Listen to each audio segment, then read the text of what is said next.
You may have heard the advice, stay in the step that you're in, from either a writing coach or a writing teacher or from a friend when you're spiraling out about something 5 steps from now, and maybe you don't even understand what all of the steps are. So today, I'm going to give you a sort of high view, a little top-down look at the major steps in the indie author journey.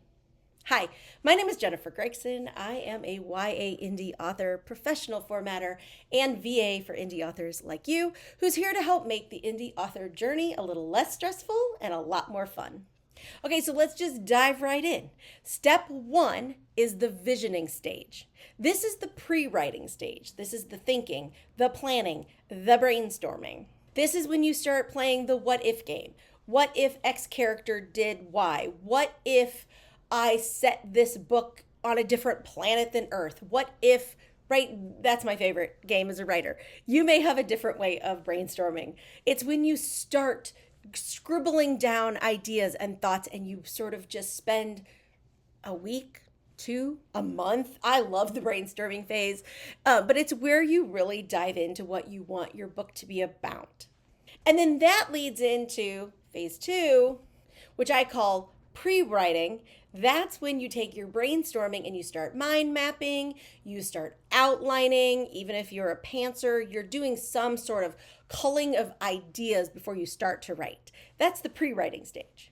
This is also where you're building your world out. You're writing down notes about your setting. This is where you start doing your character building. This is the pre-writing. It's super fun, but you haven't officially started putting words in your document, which is step 3, drafting. Drafting is when you take all of those notes, all of those dreams, all of those plans, and you start writing them down. This can be in a notebook, by hand. I have seen people do it. This can be in Scrivener or a Word or Google Doc, but you're putting all of those ideas down. This is usually when you start tracking your writing and you maybe try to see how many words you can get per session or per week. And this is the fun first draft land. This step is messy by design. It's fun, it's exploratory. It's basically where you're telling yourself the story, which then leads us to the revision stage. And this stage you can stay in quite a while, and it goes in a little bit of a loop. There's self-revision. That's usually when you go into like second or third draft. Then there's outside revision. That's where you start involving beta readers and or professional editors, which is step 5. This is what I'm talking about, the loop. You're going to edit a little bit. You're going to send it off to other people. They're going to come back with stuff. You're going to edit and revise some more. Send it off for support. They're going to send stuff back. What number? Steps 4 and 5 get into this loop back and forth until the book is sort of done. And then you get into step 6, which can run a little parallel to that 4-5 loop, is author platforming. This is visibility. This is when you start building your list. This is when you start getting audience, ideal readers. This is when you start talking about your book on social media or in your newsletters. It's when you start finding people that might want to be ARC readers. This is when you start building wait lists so that you can get people hyped up when the book is out. It can run a little parallel while other people have your book formatting, revising, reading, giving you feedback. You can start doing some of this work. And then once the book is sort of done, then we go into finalizing the manuscript, step 7. This is when you make sure that all of the line changes that your editor and or beta readers gave you are fixed. This is when you fix typos. This is when you take their suggestions for last minute changes and you say yes or no and then make those changes if necessary. This is when you're making sure that your book is 100% ready for official buyers. This is also when you can do a little bit of keyword research, category research, some of that metadata research as you start figuring out what tropes your book was or what tropes your book had. This is when you can also start a little bit of that, but then we're going to lead right into production.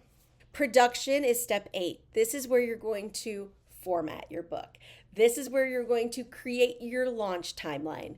This is where you're going to get those ARC readers your books so that they can read them, so that they can write early reviews. This is where you're going to work with a cover designer or create your own cover.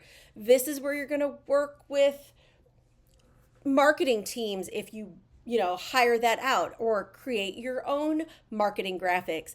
This is the production step. And a lot of people get hung up on this step way too early. This is step 8 for a reason. You have to have a final book before you can even get to production. And then step 9 is your launch. This is when your book baby is ready to go out into the world. This is where you have to get ready to share your book baby with the world. Takes a lot of mindset, takes a lot of self-esteem. It takes a lot of bravery and guts to put your baby out in the world. And this is where you need to celebrate everything you've accomplished. This also is where you're going to think about pricing, book sites that you're going to use. Are you going to stick with Kindle Unlimited? Are you going to go wide? Are you going to have your book available on your own website? Or are you going to use Etsy? Or there's so many decisions that happens in this sort of launch stage.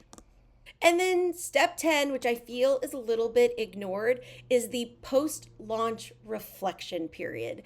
This is where you take a step back and you think about what worked, what didn't, what are you most excited about, what are you happy with, what thrilled you, what are you excited about continuing, how do you want to continue marketing your book. All of those things are in sort of the post-launch step. This is where you gather reviews. This is where you look through any people that left reviews on Amazon or Goodreads to use for your marketing. This is where you start thinking in terms of next book, and you loop all the way back to step 1, visioning. So think of your career as a circle, and you just keep looping right around. And like I said, some things can happen. There's like little mini loops in between the big loop, because some things can run sort of parallel to each other, but you also need to be aware of what step you're in, what are the tasks for that step, and not think 4 steps ahead. If you're in draft world, don't think about the cover. I mean, if you have a crazy idea, like something you want, write it down. Create a mock-up one day, but don't stress about that step when you're in drafting world. Don't think about launch plans when you're just starting a 3rd draft revision. Again, you have ideas, write them down. I'm not saying that, but don't stress. Stay in the step that you are in. If breakdowns like this help sort of ease the stress and maybe add a little bit more fun to your author journey, I would love it if you would subscribe to my channel and give me some ideas about what you'd like to see next in the comments below. And otherwise, keep writing.